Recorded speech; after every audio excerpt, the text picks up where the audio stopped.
The reason our household is struggling financially is because someone isn't employed, you know. While saying this, my mother-in-law glared at me sternly. Both my husband and my father-in-law tried to intervene and calm my mother-in-law down, but her anger only grew. It's because we have an extra person here that the house is struggling financially. Being a housewife is essentially the same as being unemployed. Do you understand? With those words, my mother-in-law blamed me. However, more than feeling sad or angry, I just felt tired of my mother-in-law. It's been a year since I started living with my in-laws, and I've been blamed like this by her many times before. My dedication to my family at home is something my mother-in-law just can't seem to accept. I believe that maintaining the household is an important role and is certainly not worthless. But the reality is that my mother-in-law does not see its value. It's incredibly frustrating that such misunderstandings occur, but I strongly feel that I must overcome this situation in my own way. One day, my mother-in-law was different from usual.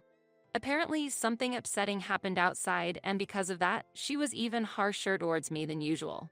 As time passed, my mother-in-law became more agitated and eventually said something unbelievable. "It's wrong that you're with my precious son. You're unemployed now, and you should live a more independent life. Get out now." My husband and father-in-law were shocked.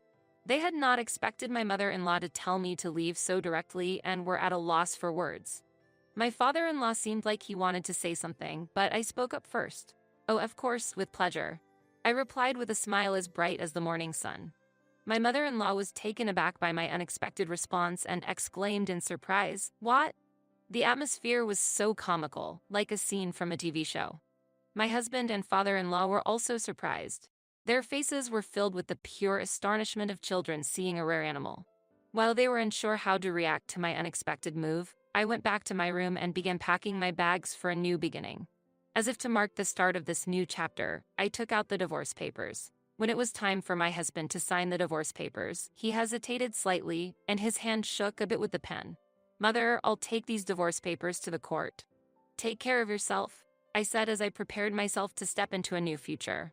As I did, my mother-in-law's laughter came from the back of the house, but my heart had already moved on from the past and was filled with hope for the future. "It won't go as you think," I muttered to myself as I began to envision my new life. "My name's Sherry. Even now at 30, my love for movies and dramas since childhood hasn't faded. I was passionate about following the stories on the screen back then, and narrating stories through visuals has become my passion. This passion led me to a film production school right after graduating from high school. The knowledge and skills I acquired there became a great asset in my career in the advertising industry, where I joined an advertising agency. Though busy, my days were filled with the joy of creativity. And during those days, through my work, I met Jem. He was 2 years older than me, and I was immediately drawn to his relaxed demeanor and generous heart. Sharing our love for cameras together was a special joy. On the common ground of video, we quickly built a close relationship. Our relationship naturally deepened over several years of dating, and eventually, a significant word from him reached me. "Sherry, I think I'll go back to my hometown and become an independent photographer." "Really? You've decided to become independent?" I had heard from Jim before that he eventually wanted to return to his hometown and become independent. "Yeah. So, would you come back to my hometown with me? I mean, would you marry me?" His inquiry revealed both his determination for the future and a hint of anxiety. "Of course. Thank you." I accepted his offer with genuine joy. Since Jem's hometown is accessible by train from here, I will be quitting my job at my current company. Deciding to follow him, even at the cost of leaving my job, came with its share of loneliness and anxiety. But the overwhelming sense of anticipation and hope filled my heart to support the dreams of the person I love and to carve out a new future together. Our new story is about to begin. The time I spend with Jim is so precious to me, it's indescribable. Our marriage has led to daily appreciation of our joy together. And I became a full-time homemaker while Jim began to build a new career with his camera. He worked hard. We rented an apartment near his parents' home and saved money to build our own house in the future. Living modestly, our dreams slowly but surely took shape. However, a suggestion from my mother-in-law disturbed our peaceful daily life. "Sherry, Jem, it's wonderful that you two are saving diligently for the future. But if you live here with us, you could save even more," my mother-in-law said, her eyes gleaming like a child dreaming. Although we had a good relationship with my in-laws, this proposal swirled complex emotions within us. It might be financially beneficial indeed. But, recalling the struggles of a friend who lived with in-laws immediately after marriage and ended up divorcing, I felt uneasy. Jim, sensing my feelings, gently refused, saying, "Mom, I appreciate it, but we value our privacy too. We'd like to think more about living together." However, my mother-in-law's enthusiasm did not wane. "I think living together will make every day more fun. I dream every night of us enjoying meals together." "It's time to start living together," she repeatedly suggested. As time passed, her repeated suggestions swayed us. Eventually, we accepted her warm hope. The joy on my mother-in-law's face was as if a long-held dream had come true. Finally, my dream is becoming reality." She thanked us with sparkling eyes. Our new life, filled with such hopeful anticipation, was about to begin. "Wow, I'm really happy. Sherry, let's share the household chores together amicably." "Thank you, I look forward to it." Seeing my mother-in-law smile, I felt truly glad to have accepted living together. After agreeing to live together, my mother-in-law's calls became more frequent, conveying her eagerness to live together. "For you two, I've prepared the corner room on the second floor of the house. It's bright as it gets a lot of sunlight, and I think you'll find it comfortable. I've cleaned the room thoroughly and polished it, so please use it comfortably. I truly appreciate your thoughtfulness. I'm deeply grateful." As time passed, I experienced more of my mother-in-law's kind gestures, and the anxiety in my heart gradually eased. Still, a small doubt smoldered deep within me. It was the feeling that my mother-in-law's love for her son, Jim, was sometimes too intense. A mother's love for her son is natural, but sometimes her overprotectiveness perplexed me. "Sherry, what are you making for dinner tonight?" "Jem works hard every day, so make sure he eats lots of nutritious food. Not just meat, but a balanced diet. Support him well." "So, what's on the menu?" While I appreciated her detailed concern, I couldn't help but feel a slight discomfort. My mother-in-law also began to frequently say, "I can't wait to live with Jim soon." Her words seemed to anticipate living with Jim more than with the entire family. However, a mother's desire to cherish time with her son is understandable. I told myself not to worry excessively. Otherwise, there were no other concerns, so I focused on preparing for the move. And so, our life together began. Initially, sharing household chores with my mother-in-law led to harmonious days, but gradually her unexpected side began to show. One day, with Jim and my father-in-law at work, it was just my mother-in-law and me at home. As morning light streamed through the windows, what should have been a peaceful time suddenly changed. "Sherry, are you still doing laundry? Can't you do it quicker? Once the laundry is done, I'd like you to wash the dishes. I'm leaving the housework to you today. Since you're not working, you must have plenty of time, right? How enviable to have so much free time." My mother-in-law asked in a tone harsher than I'd ever heard. Surprised, yet trying to remain calm, I replied, "Mother, do you have plans to go out today?" However, my mother-in-law responded, "Yes, unlike you, I'm busy. When I was working, every day was very busy." Thinking back to those times still fills my chest. She spoke with pride about her past job. My mother-in-law indeed had a successful career at a major trading company until 2 years ago. She is now a retired housewife and supposed to have a lot of time at home. Yet, why does she look down on me as unemployed? I couldn't understand the reason and couldn't hide my confusion. "What are you spacing out for? Move your hands. Hurry up and finish hanging the laundry." "Yes, yes." Overwhelmed by my mother-in-law's forcefulness, I started doing the household chores as she commanded. My mother-in-law complained about every aspect of the housework, and she wasn't satisfied unless the cleaning was perfect. "This isn't good enough. It's not clean at all. Do it again." She watched with a critical eye. After harassing me to her satisfaction, my mother-in-law left the house with a designer bag in hand. Alone in the house, I was stunned. Gradually, it became a daily routine for my mother-in-law to naturally treat housework as my responsibility. She dressed in trendy clothes and bags, and always returned from her outings with new purchases. When Jim or my father-in-law were around, my mother-in-law acted like the perfect wife and mother straight out of a magazine. Meanwhile, I struggled internally with whether to tell Jim or my father-in-law about my mother-in-law's dual nature. Not wanting to cause them unnecessary worry, I eventually chose to remain silent. However, as time passed, even in gatherings with the family, my mother-in-law openly pushed household chores onto me. Even then, Jim always protected me and spoke up against my mother-in-law. "Mom, why do you always make Sherry do the chores?" We agreed to share them. My mother-in-law responded, "Don't be so mad. It's natural for Sherry to handle the chores since she spends time at home, as if it was the most natural thing in the world." Finally, my father-in-law showed his anger. "You aren't working right now either." My father-in-law is 3 years younger than my mother-in-law, making him 59 years old. He is still actively working, despite being close to retirement, and works at a publishing company. He is a person full of kindness and has always been warm to me. Moreover, when it's just the two of us, my mother-in-law often talks about her past glories and her career at a major trading company. She probably doesn't talk about it when the family is around because she doesn't want to hear, "You aren't working now, are you?" It seemed she was proud of her past and felt some superiority because I am a housewife. My mother-in-law enthusiastically repeated stories of her past. "Listen, right after graduating from that famous university, I worked at a top company and was really making a mark even as a newcomer. I was so relied upon, and the number of times I was awarded is countless," she said, and I replied, "That's truly wonderful." However, my response only emboldened her to say, "See, you wouldn't understand because you haven't lived a glamorous life like mine.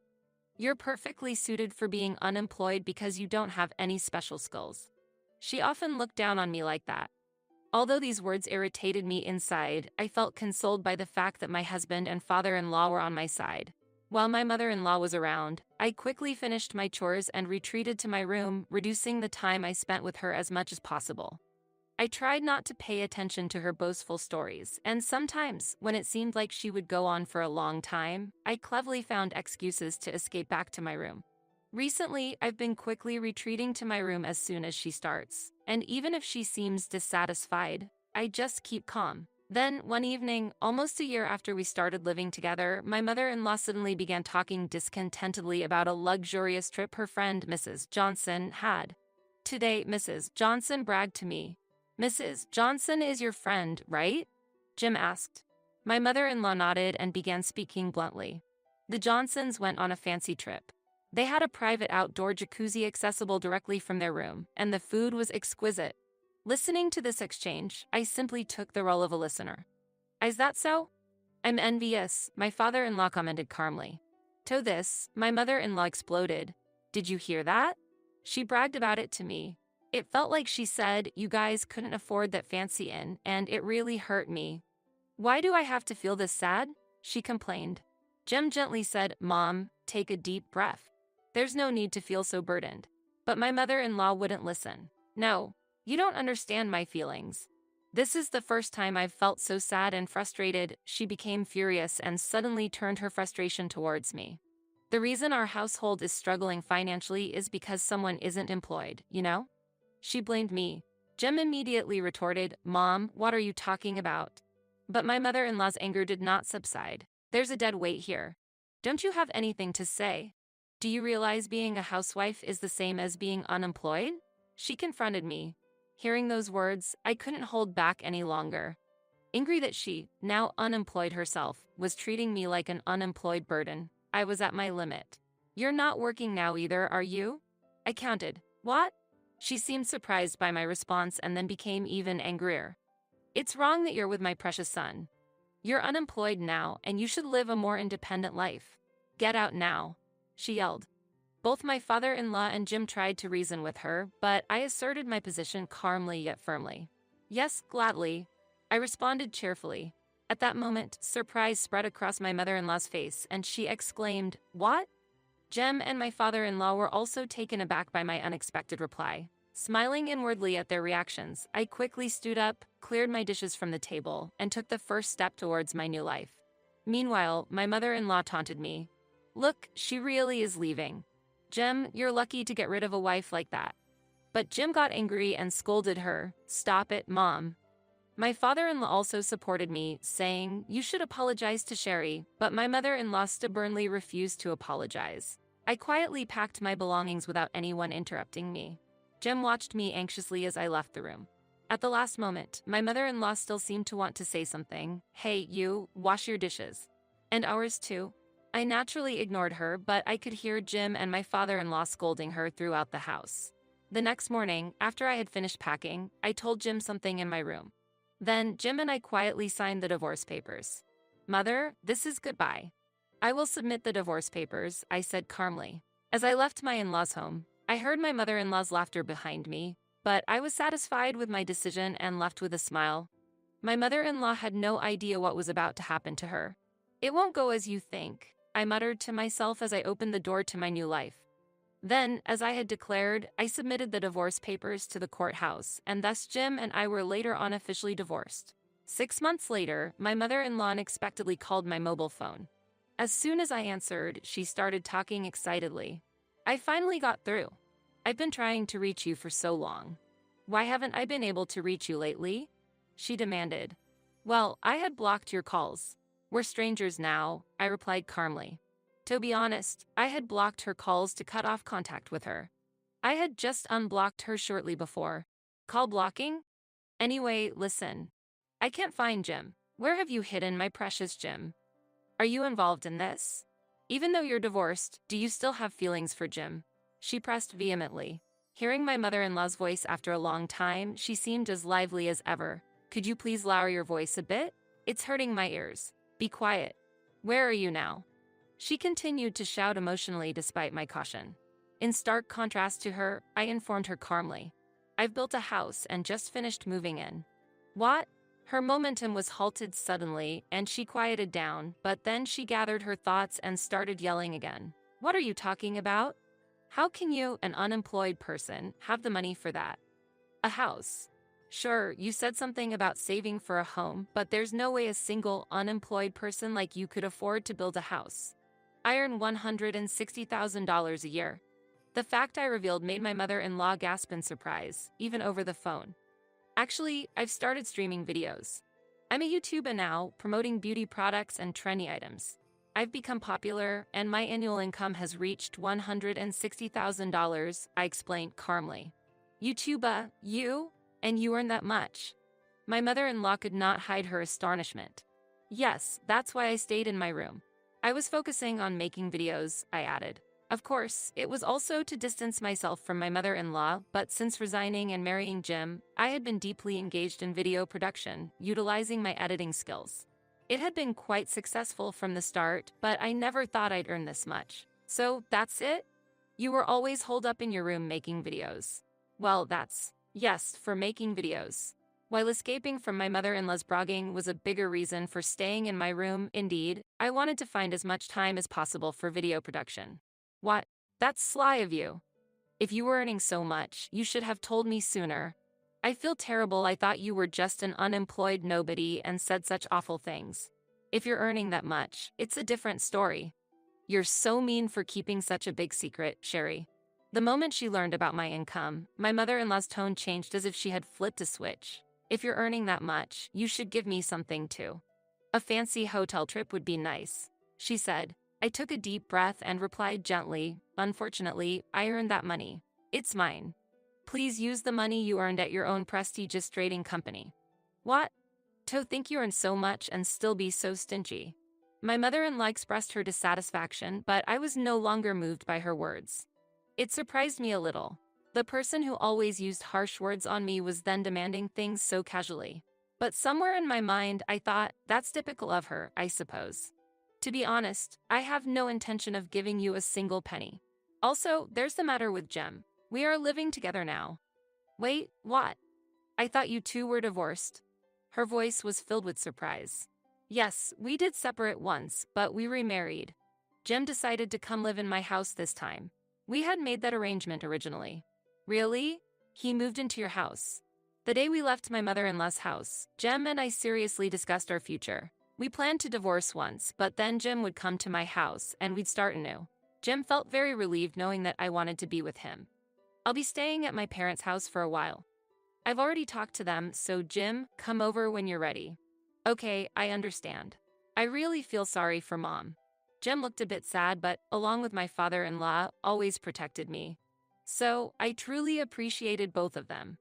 Then, Jim lied to my mother-in-law about having a long-term job and came to my house with just the necessities. My mother-in-law was unable to accept what I had told her. Every time I called Jim, it doesn't connect. Could it be, is Jim avoiding my calls too? Why?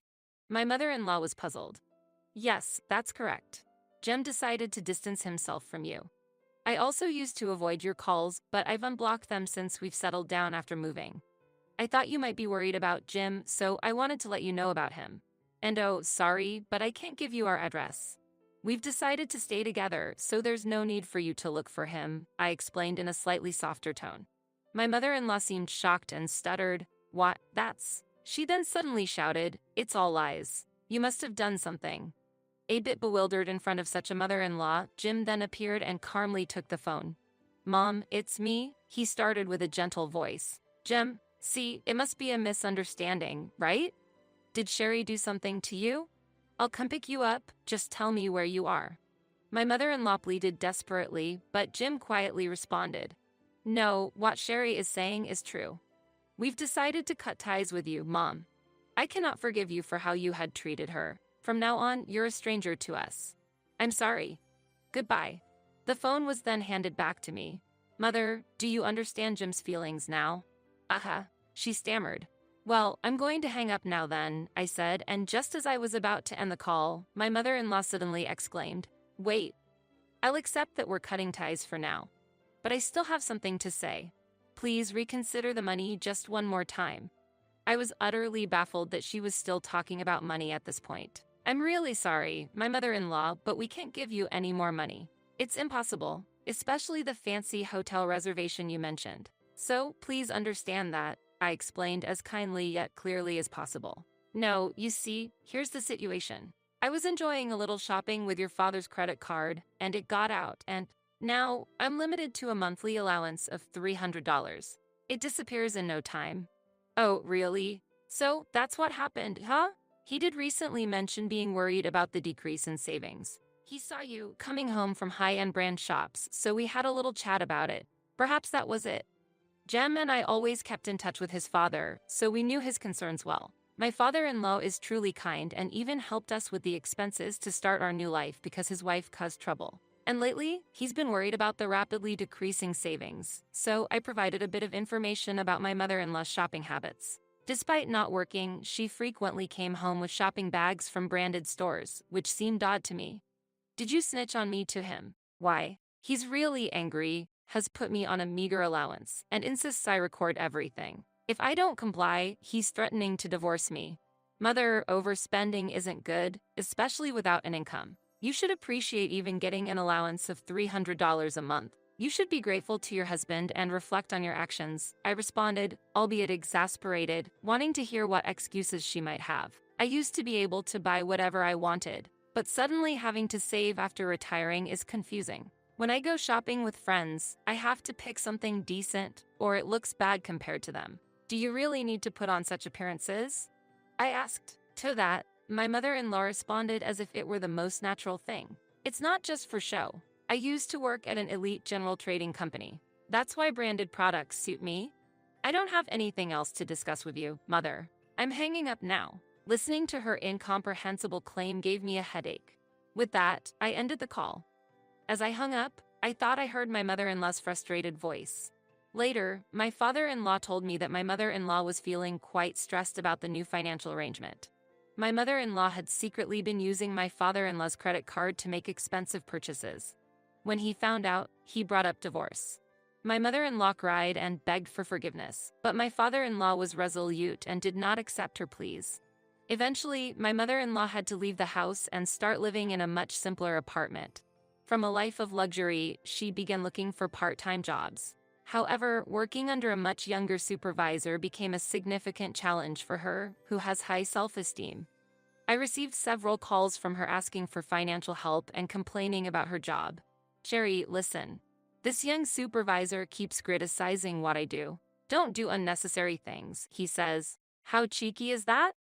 It's obvious if you just look at my experience. I'd rather you don't call me anymore." But my mother-in-law, endeared, continued, "Come on, help me out a little. Just lend me some money, a small amount will do. You can afford it, right? No, please stop this."